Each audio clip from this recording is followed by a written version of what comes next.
முக்கிய செய்திகள். தடுப்பு நடவடிக்கைகளை தீவிரப்படுத்தாவிட்டால் உயிரிழப்புகள் அதிகரிக்கும். மத்திய அரசுக்கு உலக சுகாதார அமைப்பு எச்சரிக்கை. திருப்பதி மருத்துவமனையில் ஆக்சிஜன் பற்றாக்குறையால் 10 பேர் பலி. கண்முன்னே நோயாளிகள் உயிரிழந்ததால் உறவினர்கள் அதிர்ச்சி. அண்ணா பல்கலைக்கழக மாணவர்களுக்கு மீண்டும் தேர்வு. குளறுபடிகளை சரி செய்ய நடவடிக்கை என பொன்முடி தகவல். தமிழகத்தில் +2 தேர்வு ரத்தாகிறதா? அதிகாரிகளுடன் பள்ளிக்கல்வித்துறை அமைச்சர் ஆலோசனை. மின் கட்டணம் செலுத்த தமிழக அரசு அவகாசம். இந்த மாதம் 31ஆம் தேதி வரை கட்டலாம் என அறிவிப்பு.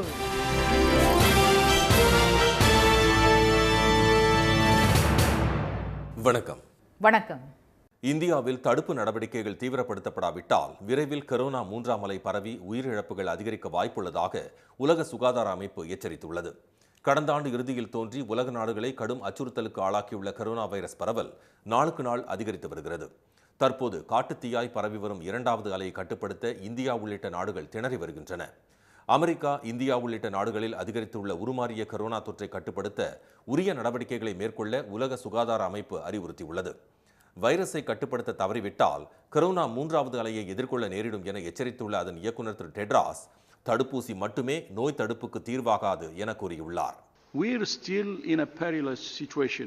The spread of variants, increased social mixing, the relaxation of public health and social measures, and inequitable vaccination are all driving transmission. Yes, vaccines are reducing severe disease and deaths in countries that are fortunate enough to have them in sufficient quantities. And early results suggest that vaccines might also drive down transmission. இந்தியாவில் பாதிப்பு பட்டியலில் தொடர்ந்து முதலிடத்தில் உள்ள மகாராஷ்டிரா மாநிலத்தில் உச்சத்தில் இருந்த corona தொற்று மெல்ல மெல்ல குறைய தொடங்கியுள்ளது. நேற்று ஒரே நாளில் 37,236 பேருக்கு தொற்று உறுதி செய்யப்பட்டுள்ளது. கடந்த 24 மணி நேரத்தில் 549 பேர் கொரோனாவுக்கு பலியான நிலையில் 5,90,818 பேர் அங்கு சிகிச்சை பெற்று வருகின்றனர். கர்நாடகாவில் புதிதாக 39,305 பேர் நேற்று கொரோனாவின் பிடியில் சிக்கியுள்ளனர். கடந்த 24 மணி நேரத்தில் 596 பேர் உயிரிழந்ததை அடுத்து பலி எண்ணிக்கை 19,000 கடந்துள்ளது. இதனால் பெங்களூரு உட்பட மாநிலத்தின் பல்வேறு இடங்களில் இறந்தவர்களின் உடல்களுடன் ஏராளமான ஆம்புலன்ஸ்கள் மயான வாயிலில் காத்திருக்கும் அவலம் நிலவுகிறது. அதிகரித்து வரும் மரணங்களால் உடல்களை எரிக்க முடியாமல் பணியாளர்கள் திணறி வருகின்றனர். 50 बाड़ी करता सब, इधर 25 है, उधर 25 है, 50 बाड़ी होता.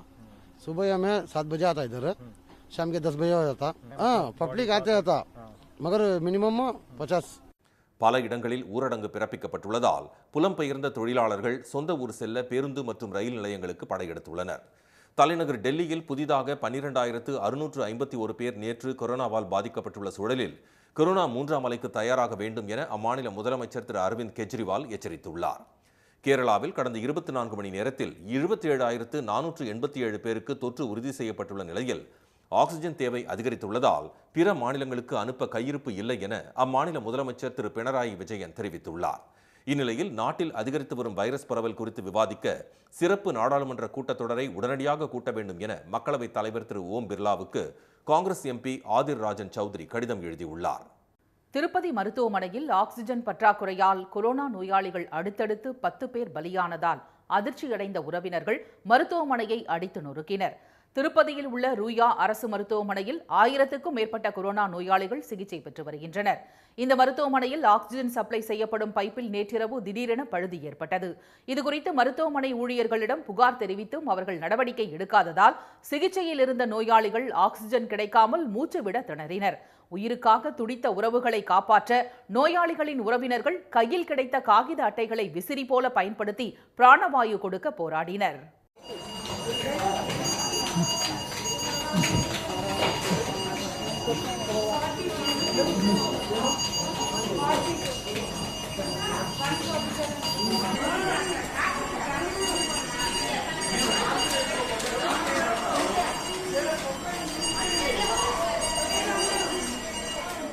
ஒரு மணி நேரம் உறவினர்கள் போராடியும் எந்த பலனும் கிடைக்காததால் நோயாளிகள் அடுத்தடுத்து உயிரிழந்தனர். கண்முன்னே உறவுகள் துடிதுடித்து பலியாகியதை பார்த்து உறவினர்கள் கதறி அழுதனர்.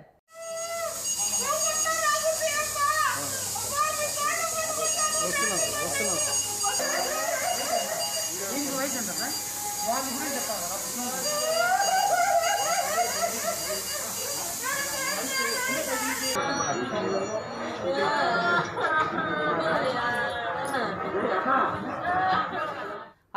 பிரிவில் சிகிச்சை பெற்ற கொரோனா நோயாளிகள் 10 பேர் அடுத்தடுத்து பலியாகியதால் ஆத்திரமடைந்த உறவினர்கள் மருத்துவமனையை அடித்து நொறுக்கினர். சமாதானம் பேச வந்த போலீசாரை எச்சரித்த உறவினர்கள் தொடர்ந்து வன்முறையில் ஈடுபட்டனர். கொரோனா வார்டுகளில் இரவு நேரங்களில் ஒரு மருத்துவர், ஒரு செவிலியர் கூட பணியில் இருப்பதில்லை என்று அவர்கள் குற்றம் சாட்டினர். மருத்துவமனை நிர்வாகத்தின் அலட்சியத்தால் உயிர் பலி ஏற்பட்டதாக உறவினர்கள் ஆவேசத்துடன் தெரிவித்தனர்.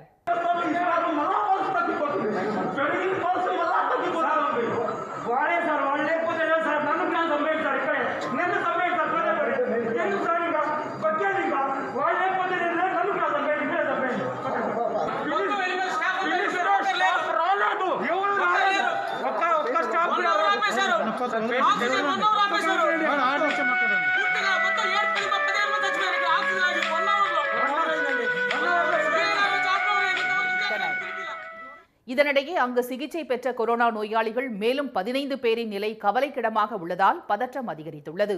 வன்முறையில் ஈடுபட்டவர்களை போலீசார் சமாதானம் செய்தனர்.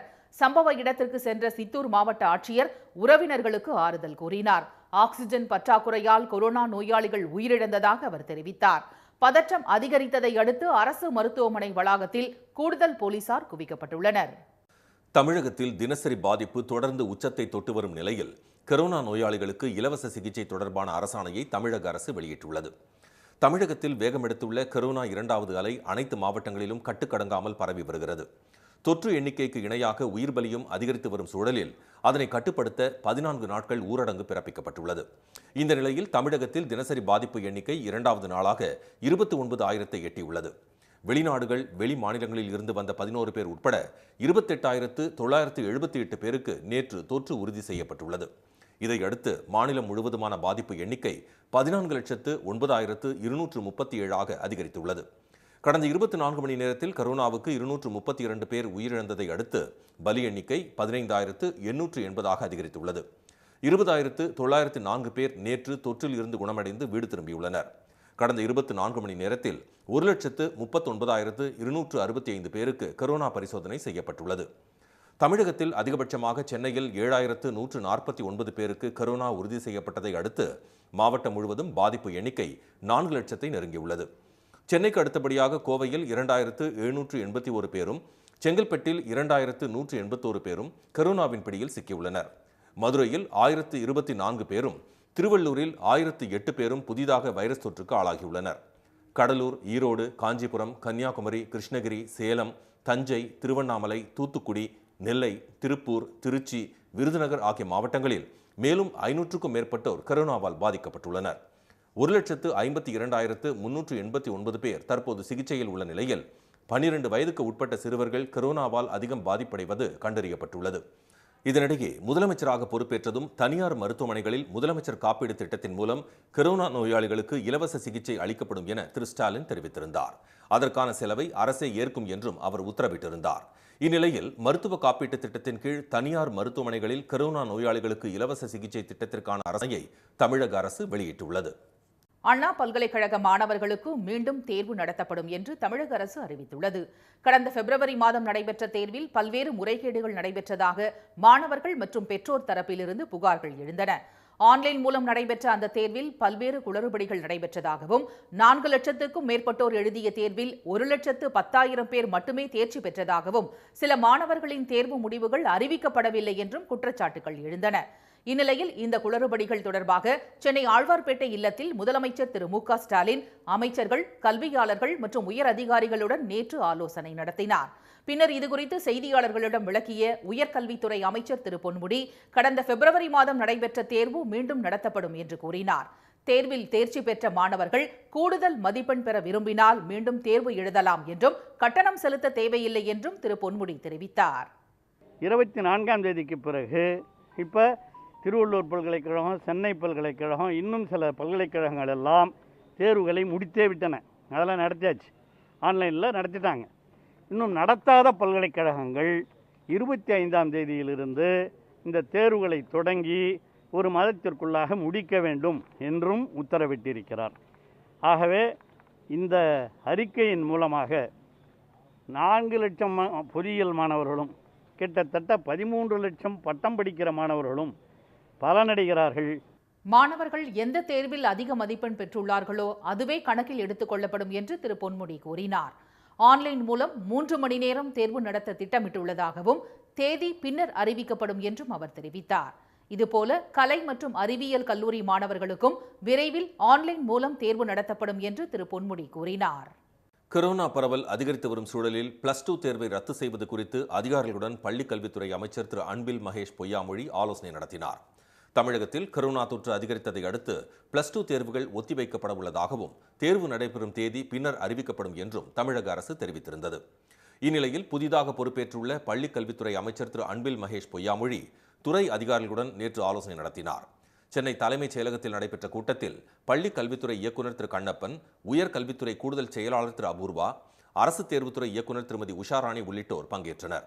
அப்போது பொதுத் தேர்வை நடத்த வேண்டியதன் அவசியம் குறித்தும் அதனால் ஏற்படும் விளைவுகள் குறித்தும் விவாதிக்கப்பட்டது. பின்னர் செய்தியாளர்களிடம் பேசிய திரு அன்பில் மகேஷ் பொய்யாமொழி 12ஆம் வகுப்பு பொதுத் தேர்வை நேரடியாக நடத்துவதில் சிக்கல் இருப்பதாகவும் கொரோனா பேரிடர் காலத்தில் மாணவர்களின் எதிர்காலத்தை விட அவர்களின் உடல் நலனே மிகவும் முக்கியம் என்றார். மாண்புமிகு முதலமைச்சர் அவர்களை பொறுத்த வரைக்கும் முதல்ல நம்முடைய மாணவர்களுடைய ஹெல்த் தான் ரொம்ப முக்கியம் அப்படின்னு நினைக்கிறவங்க. என்ன தான் நம்ம ரொம்ப கேர்ஃபுல்லாக இருந்தாலும் இன்றைக்கி ஏசிம்டமேட்டிக் தான் கொஞ்சம் நிறையா இருக்குதுன்னு நம்ம சொல்லிகிட்டு இருக்காங்க. ஆக அதையும் கருத்தில் கொண்டு முடிந்த வரைக்கும் நம்முடைய மாணவர்களுடைய அந்த சேஃப்டி ஆஸ்பெக்ட் தான் ரொம்ப முக்கியம் அப்படின்னு நம்முடைய முதலமைச்சர் சொல்லியிருக்கிறாங்க. அதை பேஸ் பண்ணி இன்றைக்கி ஏற்கனவே நான் சொன்னது மாதிரி பல கருத்துக்கள் இங்கே விவாதிக்கப்பட்டிருக்கின்றது. அதற்கு முழு உருவம் கொடுக்கும் விதமாக மாண்புமிகு முதலமைச்சர் என்ன சொல்கிறாங்களோ அதை கண்டிப்பாக நான் செய்வேன். கல்வித்துறை அதிகாரிகளுடன் நடத்திய ஆலோசனை கருத்துக்கள் குறித்து அறிக்கை தயாரிக்கப்பட்டு முதலமைச்சருக்கு சமர்ப்பிக்கப்படும் என தெரிவித்த திரு அன்பில் மகேஷ் அவர் கூறும் அறிவுரையின் அடிப்படையில் நடவடிக்கை எடுக்கப்படும் என்று தெரிவித்தார். 12ஆம் வகுப்பு பொதுத் தேர்வு குறித்து இன்றும் நாளையும் மேலும் சில குழுக்களுடன் ஆலோசனை நடத்தவிருப்பதாக கூறிய அமைச்சர் 10ஆம் வகுப்பு மாணவர்களுக்கு மதிப்பெண் வழங்குவது தொடர்பாக மற்ற மாநிலங்களில் எப்படிப்பட்ட நிலை கையாளப்பட்டுள்ளது என்பதை ஆராய செயலாளர்களுக்கு அறிவுறுத்தப்பட்டுள்ளதாக தெரிவித்தார். தமிழக சட்டப்பேரவை தேர்தலில் வெற்றி பெற்ற வேட்பாளர்கள் எம்எல்ஏக்களாக இன்று பதவியேற்றுக் கொள்கின்றனர். 16வது சட்டப்பேரவையின் முதல் கூட்டத்தொடர் இன்று துவங்குகிறது. சென்னை கலைவாணர் அரங்கத்தில் உள்ள 3வது தளத்தில் காலை 10 மணிக்கு தொடங்கும் இந்த கூட்டத்தில் புதிய எம்எல்ஏக்களுக்கு தற்காலிக பேரவைத் தலைவர் திரு பிச்சாண்டி பதவி பிரமாணம் செய்து வைக்கிறார். இதனிடையே பேரவைத் தலைவர் மற்றும் பேரவை துணைத் தலைவர் தேர்தல் நாளை காலை 10 மணிக்கு நடைபெறவுள்ளது. சட்டப்பேரவைத் தலைவர் பதவிக்கு திமுக சார்பில் ராதாபுரம் சட்டப்பேரவை தொகுதியிலிருந்து தேர்ந்தெடுக்கப்பட்ட திரு மு அப்பாவு போட்டியிடுவார் என அக்கட்சி அறிவித்துள்ளது. சட்டப்பேரவை துணைத் தலைவர் பதவிக்கான தேர்தலில் கீழ்பெண்ணாத்தூர் தொகுதியிலிருந்து தேர்ந்தெடுக்கப்பட்ட திரு பிச்சாண்டி போட்டியிடுவார் என்று அக்கட்சி மேலும் தெரிவித்துள்ளது. சட்டப்பேரவையில் திமுக தனிப்பெரும்பான்மை பெற்றுள்ளதால் பேரவைத் தலைவராக திரு மு அப்பாவுவும் துணைத் தலைவராக திரு கு பிச்சாண்டியும் தேர்வு செய்யப்படுவது உறுதியாகியுள்ளது. மின் கட்டணம் செலுத்த வரும் 31ஆம் தேதி வரை அவகாசம் அளித்து தமிழக அரசு உத்தரவிட்டுள்ளது. தமிழ்நாடு மின் உற்பத்தி மற்றும் பகிர்மான கழகம் வெளியிட்டுள்ள செய்திக்குறிப்பில் தமிழகத்தில் முழு ஊரடங்கு வரும் 24ஆம் தேதி வரை அமல்படுத்தப்பட்டுள்ளதால் தாழ்வழுத்த மின் நுகர்வோர்களின் மின் கட்டணம் மற்றும் இதர நிலுவைத் தொகை செலுத்துவதற்கான கடைசி தேதி வரும் 31ஆம் தேதிக்கு நீட்டிக்கப்பட்டுள்ளதாக தெரிவிக்கப்பட்டுள்ளது. கடந்த 10ஆம் தேதி முதல் வரும் 24ஆம் தேதி வரையிலான காலத்தில் மின் கணக்கீடு செய்ய வேண்டிய தாழ்வழுத்த மின் நுகர்வோர்கள் 2019ஆம் ஆண்டு மே மாதம் கணக்கீடு செய்யப்பட்ட தொகையினையே கணக்கீட்டுத் தொகையாக கருதி அந்த கட்டணத்தை செலுத்த வேண்டும் என்று அதில் கூறப்பட்டுள்ளது. முந்தைய மாத கணக்கீட்டின்படி, அதாவது மார்ச் மாதம் செலுத்திய மின் கட்டணத்தையே மே மாத மின் கட்டணமாக செலுத்தலாம். இவ்வாறு செலுத்த வேண்டிய மின் கட்டணம் பின்வரும் மின் கட்டணத்தில் முறைப்படுத்தப்படும் என்று அதில் தெரிவிக்கப்பட்டுள்ளது. கொரோனாவை தடுக்க நுகர்வோர் மின் கட்டணம் செலுத்த நேரில் வருவதை தவிர்த்து இணையதளம் மூலமாக செலுத்துமாறு அறிவுறுத்தப்பட்டுள்ளனர். தமிழகத்தில் ரயில் நிலையங்களில் காத்திருக்கும் வடமாநில தொழிலாளர்களை பாதுகாப்பாக அவர்களது சொந்த மாநிலங்களுக்கு அனுப்ப உரிய நடவடிக்கை எடுக்குமாறு அதிகாரிகளுக்கு முதலமைச்சர் உத்தரவிட்டுள்ளார். அதிகரித்து வரும் கொரோனா தொற்று காரணமாக சென்னையில் தங்கி வேலை பார்க்கும் வடமாநில தொழிலாளர்கள் தங்கள் சொந்த ஊர்களுக்கு செல்ல சென்ட்ரல் ரயில் நிலையத்தில் குவிந்து வருகின்றனர். கொரோனா தொற்று பரவல் காரணமாக தமிழக அரசு பல்வேறு கட்டுப்பாடுகள் விதித்து நடவடிக்கைகள் எடுத்தது. கடந்த மாதம் 20ஆம் தேதி இரவு நேர ஊரடங்கு அமல்படுத்திய நிலையில் சனி மற்றும் ஞாயிற்றுக்கிழமைகளில் மேலும் பல கட்டுப்பாடுகளை தமிழக அரசு விதித்தது. இந்நிலையில் கொரோனா வேகம் எடுத்துள்ளதை தடுக்க வரும் 24ஆம் தேதி வரை முழு ஊரடங்கு அமல்படுத்தப்பட்டுள்ளது. இதனால் சென்னையில் பணியாற்றும் வடமாநில தொழிலாளர்கள் தங்கள் சொந்த ஊர்களுக்கு செல்ல சென்ட்ரல் ரயில் நிலையத்தில் குவிந்துள்ளனர். அங்கே லாக்டவுன் ஆயிடுச்சா, வேலை அங்கே ஆளுமே தரமாட்டா, எப்படி வேலை செய்கிறியா, லாக்டவுன் இருக்கா, எனக்கு சாப்பாடு காசே இல்லை, ஸ்டேஷனில் ட்ரெயின் இல்லை, ஒரு 2 நாள் ஆயிடுச்சு. இப்படி ஊர் போயிறியா தெரியலையா? சொந்த ஊர்களுக்கு செல்ல தமிழக அரசு உதவுமாறு வலியுறுத்தியுள்ள வடமாநில தொழிலாளர்கள் உணவு வழங்க கோரிக்கை விடுத்துள்ளனர். குறைவான எண்ணிக்கையில் ரயில்கள் இயக்கப்படுவதால் சென்ட்ரல் ரயில் நிலையத்தில் வடமாநில தொழிலாளர்கள் கூட்டம் அதிகரித்து வருகிறது. இந்நிலையில் இதுகுறித்து அறிந்த முதலமைச்சர் திரு மு க ஸ்டாலின் அவர்களின் குறைகளை போக்க நில நிர்வாக ஆணையர் திருமதி மரியம் பல்தேவ் மற்றும் மாநகராட்சி துணை ஆணையர் திரு மேகநாத ரெட்டி ஆகியோரை உடனடியாக அங்கு அனுப்பி வடமாநில தொழிலாளர்களுக்கு உதவ உத்தரவிட்டார். இதையடுத்து சென்ட்ரல் ரயில் நிலையம் சென்ற அதிகாரிகள் இருவரும் அவர்களுக்கு உணவு, குடிநீர் வழங்கி நடவடிக்கை எடுத்தனர். பணியாளர்களின் வசதிக்காக ஹெல்ப் டெஸ்க் வசதியும் ஏற்படுத்தப்பட்டுள்ள நிலையில் தொழிலாளர்கள் பயணம் செய்ய சிறப்பு ரயில்களை இயக்குவது தொடர்பாகவும் அதிகாரிகள் ஆலோசனை நடத்தினர். தமிழகத்தின் அனைத்து மருத்துவமனைகளிலும் ரெம்டெசிவிர் மருந்து கிடைக்க நடவடிக்கை எடுக்கப்படும் என மக்கள் நல்வாழ்வுத்துறை அமைச்சர் திரு மா சுப்பிரமணியன் தெரிவித்துள்ளார். சென்னை மற்றும் அதன் அண்டை மாவட்டங்களில் கரோனா பரவல் வேகம் எடுத்துள்ளது. இதையடுத்து அதனை கட்டுப்படுத்தும் நடவடிக்கைகளை தமிழக அரசு முடுக்கிவிட்டுள்ளது. இந்நிலையில் திருவள்ளூர் அரசு மருத்துவக் கல்லூரியில் மக்கள் நல்வாழ்வுத்துறை அமைச்சர் திரு மா சுப்பிரமணியன் நேற்று ஆய்வு மேற்கொண்டார். பின்னர் செய்தியாளர்களை சந்தித்த அவர் தமிழகம் முழுவதும் 142 ஆக்சிஜன் உற்பத்தி நிலையங்கள் தொடங்கப்படவிருப்பதாக கூறினார். மாநிலம் முழுவதும் ரெம்டெசிவிர் மருந்து கிடைக்க நடவடிக்கை எடுக்கப்பட்டிருப்பதாக திரு சுப்பிரமணியன் தெரிவித்தார். முழுக்க அரசு மருத்துவமனைகளில் அது எல்லா அரசு மருத்துவமனைகளிலும் கிடைப்பதற்கான வழிவகை செய்யப்பட்டிருக்கிறது. அது ஏன்னா மத்திய அரசின் ஒதுக்கீடுக்கு ஏற்ப ஏற்கனவே சென்னையில் மட்டுமே கீழ்ப்பாக்கம் அரசு மருத்துவமனையில் மட்டுமே தனியார் மருத்துவமனைகளுக்காக விற்கப்பட்டுக் கொண்டிருந்த அந்த நிலையை மாற்றி ஒரு 6 மாவட்டங்களில் அதை விற்பதற்கு ஏற்பாடு செய்யப்பட்டு கடந்த 2 நாட்களாக விற்பனையாகிக் கொண்டிருக்கிறது. சேலத்தில் கூடுதல் ஆக்சிஜன் படுக்கைகள் அமைக்க நடவடிக்கை எடுக்கப்பட்டு வருவதாக நாடாளுமன்ற உறுப்பினர் திரு பார்த்திபன் தெரிவித்தார். சேலம் நகரில் உள்ள மருத்துவமனைகளில் நேற்று ஆய்வு மேற்கொண்ட அவர் 630 படுக்கைகள் ஏற்பாடு செய்யப்பட்டிருப்பதாக கூறினார். நீலகிரி மாவட்டம் கூடலூர் அருகே முக்கட்டி சோலாடி பழங்குடியினர் கிராமத்தில் 36 பேருக்கு தொற்று பரவி இருப்பதால் அந்த கிராமத்தை சுகாதாரத்துறையினர் தங்கள் கட்டுப்பாட்டின் கீழ் கொண்டு வந்துள்ளனர். இதனிடையே சென்னை அரசு ராஜீவ்காந்தி மருத்துவமனையில் கோவிட் தொற்றால் பாதிக்கப்பட்ட செவிலியர் சாமுண்டீஸ்வரி கோவிட் தொற்று காரணமாக உயிரிழந்தது சோகத்தை ஏற்படுத்தியுள்ளது. இந்நிலையில் ஊரடங்கு கட்டுப்பாடு காரணமாக பசியால் வாடுபவர்களுக்கு உதவும் பொருட்டு கோபியில் தன்னார்வலர்கள் ஒன்றிணைந்து உணவு வங்கி ஏற்படுத்தியுள்ளனர். ஒரு 200லேருந்து ஒரு 250 பேர் சாப்பிட்ற அளவுக்கு இப்போ டெய்லி வருது. அதனால் நிறையா பேர் வந்து உணவு இல்லாமல் கஷ்டப்பட்டவங்களும் இல்லை உணவு கிடைக்காம வழியில் போயிட்டு இருக்கிறவங்களும் கூட அந்த உணவை வந்து எடுத்துகிட்டு எந்த ஒரு இது இல்லாமல் மனதில் எந்த உறுத்தலும் இல்லாமல் எடுத்து சாப்பிட்டு அதை ஒரு நன்றி ஒரு தெரிவிக்கிற மாதிரி அவங்க பார்த்துட்டு போகிறாங்க. விருதுநகர் மாவட்டம் ஸ்ரீவில்லிபுத்தூரில் கரோனா பரவலை கட்டுப்படுத்த தீயணைப்பு வாகனம் மூலம் கிருமி நாசினி தெளிக்கப்பட்டது. புதுச்சேரியில் முழு ஊரடங்கு அமலுக்கு வந்த நிலையில் ஆட்டோ டாக்ஸிகள் இயங்க தடை விதிக்கப்பட்டுள்ளது. இதனிடையே ஊரடங்கு விதிமுறைகளை மீறி அதிமுக தலைமையகத்தில் எம்எல்ஏக்கள் கூட்டம் நடத்திய குற்றச்சாட்டின் கீழ் முன்னாள் அமைச்சர்கள் எடப்பாடி திரு பழனிசாமி, திரு ஓ பன்னீர்செல்வம் உள்ளிட்ட 250 பேர் மீது 5 பிரிவுகளின் கீழ் வழக்கு பதிவு செய்யப்பட்டுள்ளது. புதுச்சேரியில் என்ஆர் காங்கிரஸ் தலைமையிலான ஆட்சி அமைந்து ஒரு வாரம் கூட ஆகாத நிலையில் பாஜகவைச் சேர்ந்த 3 பேரை நியமன எம்எல்ஏக்களாக மத்திய அரசு நியமனம் செய்துள்ளது. நடந்து முடிந்த சட்டப்பேரவைத் தேர்தலில் என்ஆர் காங்கிரசுடன் கூட்டணி அமைத்து பாஜக, அதிமுக, பாமக ஆகிய கட்சிகள் போட்டியிட்டன. 10 இடங்களில் என்ஆர் காங்கிரசும் 6 இடங்களில் பாஜகவும் வெற்றி பெற்றன. அதிமுக ஒரு தொகுதியிலும் வெற்றி பெறவில்லை. அவர்களுக்கு எதிராக களமிறங்கிய திமுக காங்கிரஸ் கூட்டணி 8 இடங்களை கைப்பற்றியது. என்ஆர் காங்கிரஸ் பாஜக கூட்டணி ஆட்சியை பிடித்ததை அடுத்து முதலமைச்சராக என்ஆர் காங்கிரஸ் தலைவர் திரு ரங்கசாமி கடந்த வெள்ளிக்கிழமை பொறுப்பேற்றுக் கொண்டார். துணை முதலமைச்சர் பதவி மற்றும் அமைச்சரவையில் இடம் கேட்டு பாஜக முரண்டு பிடித்ததால் புதிய அமைச்சர்களை நியமிப்பதில் சிக்கல் நீடித்தது. நியமன எம்எல்ஏக்களை நியமிப்பதிலும் இரு கட்சிகளுக்கு இடையே குழப்பம் நிலவி வந்த சூழலில் கொரோனா தொற்றால் பாதிக்கப்பட்ட திரு ரங்கசாமி சென்னையில் உள்ள தனியார் மருத்துவமனையில் சேர்க்கப்பட்டுள்ளார். அங்கு அவருக்கு சிகிச்சை அளிக்கப்பட்டு வருகிறது.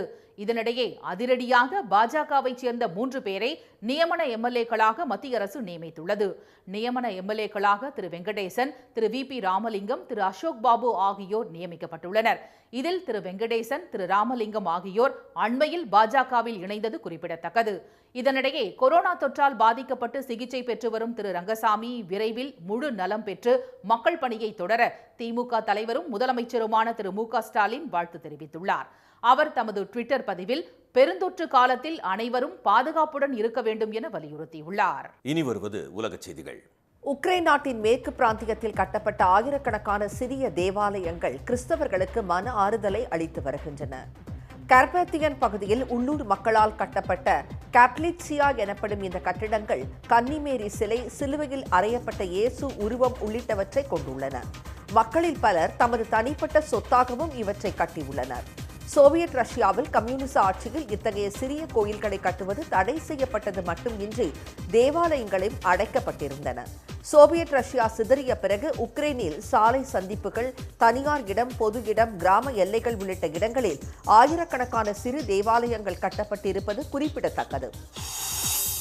ஆப்கானிஸ்தானில் இருந்து அமெரிக்க ராணுவம் வெளியேற உள்ள நிலையில் ஏராளமான தளவாடங்கள் பழைய இரும்பாக விற்கப்பட்டு வருகின்றன.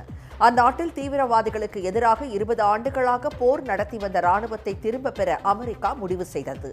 அதன்படி நடவடிக்கைகள் எடுக்கப்பட்டு வரும் நிலையில் சில ஆயிரம் அமெரிக்க மற்றும் நேட்டோ வீரர்கள் அங்கு எஞ்சி உள்ளனர். போரில் பயன்படுத்தப்பட்டு வந்த டாங்கிகள், கவச வாகனங்கள், பயன்படாத ஆயுதங்கள் உள்ளிட்ட பல வகையான தளவாடங்களை எடுத்துச் செல்ல முடியாது என்பதால் உள்ளூர் வியாபாரிகளுக்கு பழைய இரும்பு விலைக்கு அமெரிக்க ராணுவம் விற்று வருகிறது. தீவிரவாதிகள் மீண்டும் பயன்படுத்திவிடக் கூடாது என்பதற்காக உடற்பயிற்சி சாதனங்கள் கூட முற்றிலும் உருக்குலைக்கப்பட்ட நிலையிலேயே விற்கப்படுகின்றன. தமிழகத்தில் அடுத்த 4 நாட்களுக்கு மழை பெய்யக்கூடும் என்று சென்னை வானிலை ஆய்வு மையம் தெரிவித்துள்ளது. மாநிலத்தின் பல்வேறு பகுதிகளிலும் கோடை வெயில் கடுமையாக வாட்டி வருகிறது. குறிப்பாக சென்னை உள்ளிட்ட வட மாவட்டங்களில் நேற்று பகல் நேரத்தில் வெயில் சுட்டெரித்தது. அதே சமயம் விருதுநகர் மாவட்டம் ராஜபாளையம் மற்றும் சுற்றுப்பகுதிகளில் பலத்த காற்றுடன் மழை பெய்தது. தேனி மாவட்டத்தில் பெய்த கனமழையால் டம்டம் பாறையில் அருவி ஆர்ப்பரித்து கொட்டியது.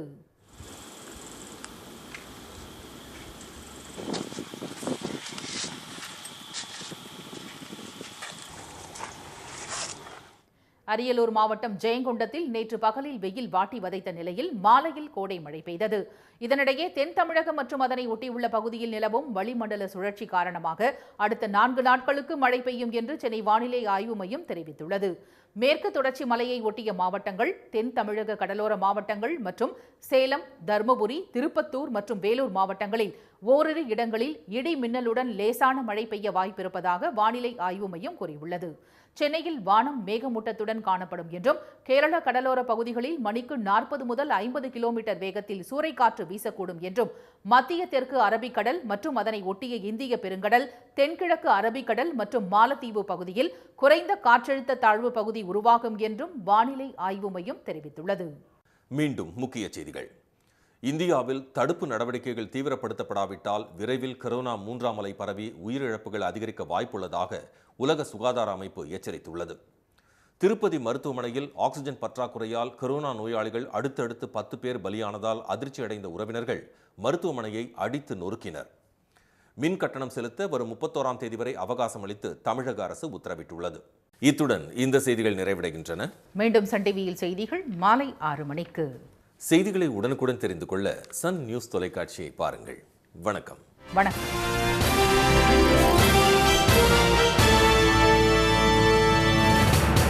உடனுக்குடன் செய்திகளை தெரிந்து கொள்ள சன் நியூஸ் பெல் ஐகானை கிளிக் பண்ணுங்க.